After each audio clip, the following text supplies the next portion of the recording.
We're going to go viral. Fergie's national anthem was widely panned on social media, and one All-Star couldn't hold back his emotions. Take a listen to this.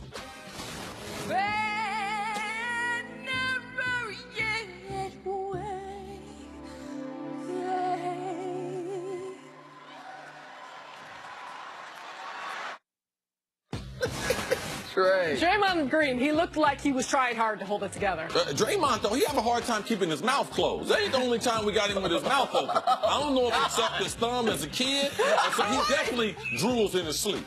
Because he always got his mouth open, like, at a press conference, like, Draymond, close your mouth, man. You're a public figure, bro. There might be a camera or two on you. I mean, seriously. I guarantee you, he's got an extra pillowcase on his pillow because he got a little drool thing. That side of that mouth stay open. Think on the team flight when he's on the plane, CC, he wakes up, whole side of his face is wet, is what you're saying. It's just not cute. Or he over there sucking his thumb. I played with a guy who sucked his thumb. I ain't gonna mention his name on TV. Say name names. No, I'm not gonna do it. Why you do Brad Johnson like that? Brad, 2 countries suck his thumb.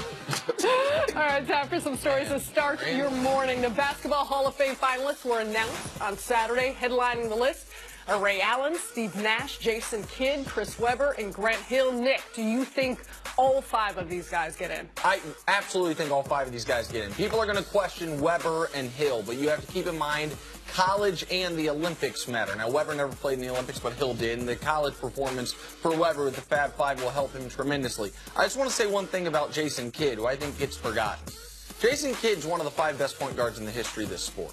That's an incredibly deep position with a lot of great players. Jason Kidd was the best player on a team that went to back-to-back NBA Finals. He reinvented himself later in his career after not being able to shoot to being able to shoot and helped Mavericks win a title, one of the biggest upsets in the history of the sport.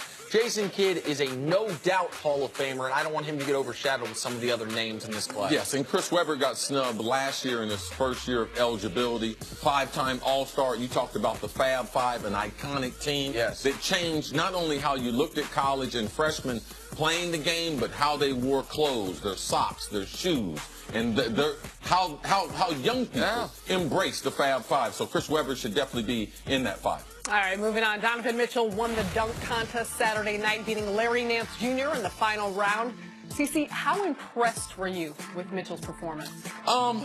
I've been on the Mitchell bandwagon for a long time. Now, I had great expectations for him in this game, but it's just a carryover for the first half of the season for the Rookie of the Year. I mean, Ben Simmons, he can't shoot outside the 3 feet. This is the real Rookie of the Year. Now, if they're not co-MVPs or he wins it by himself, I'm going to be upset. 3 times Player of the Month for rookies. So I'm looking for Donovan Mitchell to continue what he did the first half of the season, which he did on Friday night, handling his business, continuing as he wins the crown for NBA Rookie of the Year. Listen, I didn't know this was a Rookie of the Year discussion. I thought it was a slam dunk contest discussion. It was I know actually just more my comment. You got to get the Donovan Mitchell propaganda out there. I understand. Did he not win? He did win, but none of your commentary was about that. It was all about him versus Ben Simmons, who wasn't even in this competition. How impressive was Mitchell Saturday night, which was a culmination of for the first 55 games of the race.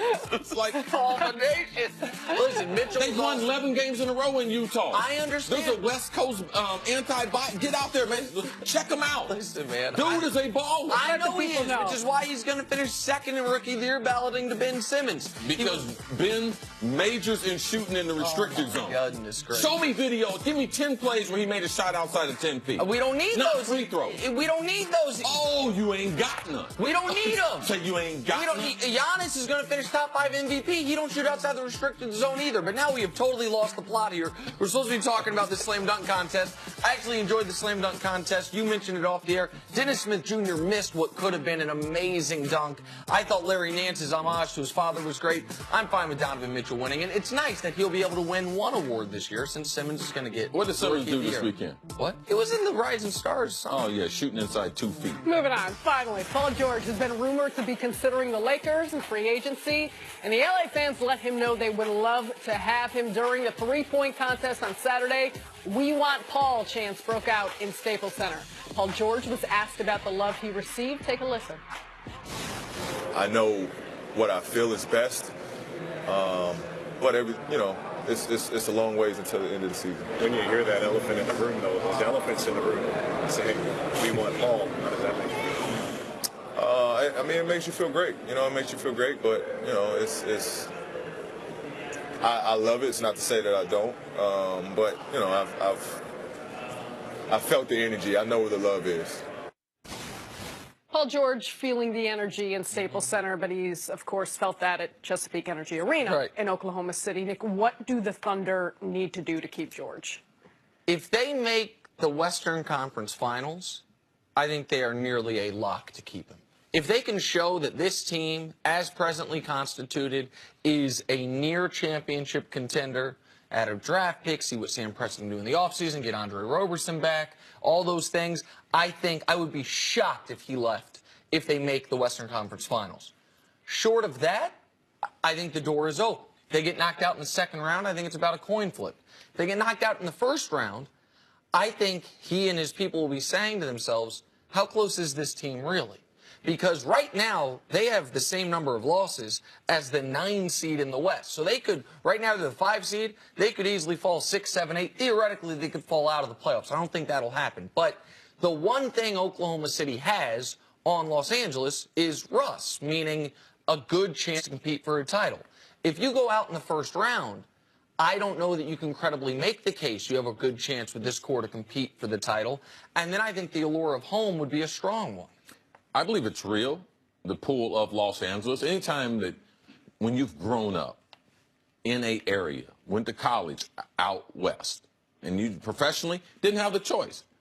Indiana, they drafted him, gave him a contract, then traded him at the end when he wouldn't re-sign with them. So now the lure of coming home, it's real. I just believe that the pressure is on Sam Presti, the general manager for OKC, because if he, on his resume, say that in the last 6 years, I lost Paul George, Kevin Durant, and James Harden. I mean, what does it say as far as their future moving forward? So the pressure, to me, is on their management to try to, and Nick, you said, from a player standpoint, he's probably looking at the playoffs, what they do in the playoffs. But for me, there's pressure all around, on Westbrook, on the other players, on the staff, and on management. If they don't do well, it is not a good omen for the team going forward. Well, how do we keep anyone? Russ is the only one decided to stay there, and eventually they would be able to, that would lead to potentially losing Russ the next time around. And so the other thing to just keep in mind here, Oklahoma City is right now the 5 seed. They would play, obviously, the 4 seed in the first round, which is Minnesota. That's an important team to look at here, because I think if Oklahoma City makes the second round, they lose to Golden State, you can say, okay, listen, everyone might lose to Golden State this year. Lose to the Rockets. The Rockets right now are the best team in the league. You can credibly say, okay, when Roberson gets back, we'll be better. But if you lose to Minnesota, a team that is on the come-up, that you would expect next year is going to be better than this year, you lose to Minnesota before you even get a chance to play Golden State or Houston or San Antonio if Kawhi gets back healthy. Then I think you got to look around and say, wait, how close are we really to competing for a title? And so that's something to watch. Do you think it's an either-or decision, Lakers or stay in Oklahoma City? I do. I think it's one of those two. All right, moving on. After 3 years of running through the Western Conference, the Warriors are in unfamiliar territory. They're in second place at the All-Star break, trailing the Rockets by a half game. CC, can the Rockets legitimately knock off the Warriors? Of course they can. The thing that we've always worried about the Warriors the last 4 years was, can you match their ability to shoot threes? Or can you match their scoring, which is hard to match their scoring unless you match them from three-point line. Now, the numbers would tell us that Houston is playing at a level that we've never seen before. I'm sure Nick is going to point that out in what the story tells. But for me, I'm excited about the other players that they've added. And I believe that these players with the second unit, they provide more grit. All right? People wonder, well, are they tough enough? Mike D'Antonio team, are they tough enough when the possessions are drawn out in the playoff series? Or will they have that mental grit to be able to do that? I believe that their bench gives them that. And I believe that they're less isolation basketball in critical moments. So Chris Paul and Harden playing with the basketball with each other hasn't been a problem. They still run a lot of motion, still do a lot of pick and roll compared to isolation basketball, which Houston got into last year at the end of games and which also hurt them in the playoffs. So they're more than legitimate to be able to beat the Warriors. The thing is, Are they going to play exactly like they're playing now? Because I believe that's very important. They've been a different team in the playoffs. Chris Paul, does he bring that leadership to get them over the hump, which happens to be the Golden State Warriors? So when CC references the historical nature of what they're doing, Basketball Reference keeps a running tally of the best offenses that's per 100 possessions in NBA history. Going into this year, here were the top 4. Number 1, the 87 Lakers. Number 2, last year's Warriors. Number 3, the 92 Bulls. Number 4, the 88 Celtics. Those are 4 of the very best teams ever. The new number 1 team, the team that right now, this moment, is the best offense ever, is the 2017-2018 Houston Rockets. So that's the historical nature of what they're doing offensively. And to speak to the historic portion, that's over 30 years. So the game has changed from defense, hand-checking, but you see that this offense still, from a historic standpoint, it matches up with something that we've never seen, or it matches up with the things that we've seen with teams that have won championships. Right, some of the very best teams ever. Yes. And it's not as if it's just, okay, what are the 5 best offenses ever? The Rockets this year, the Warriors last year, the Warriors the year before. Right. It's not just, these are, and again, 87 Lakers, 88 Celtics, 92 Bulls are on this list. And so that's what they've been historically.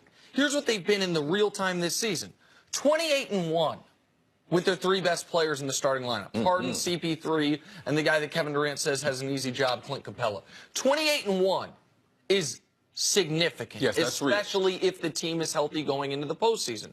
Now, the reason people don't want to believe in them, though, is we say Mike D'Antoni, yeah, but the playoffs. Chris Paul, yeah, but he's never been to a conference finals. James Harden, yeah, but we've seen him in 2 separate postseasons have really ugly exits. I get all of that.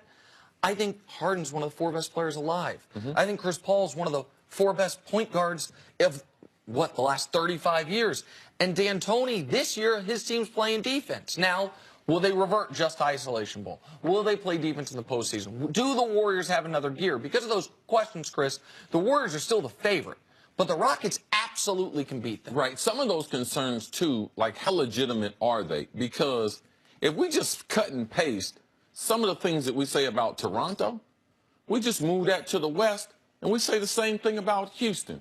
Oh, well, let's just wait till the playoffs. Their style will be different. We say the same thing about Toronto. Will they be able to win at home in a 7-game series? Well, we say the same thing about Toronto. So outside of Cleveland and LeBron, and outside of the narrative in Golden State, yes, this is how we normally question teams who have underperformed in the playoffs. And I want to remind the audience one thing.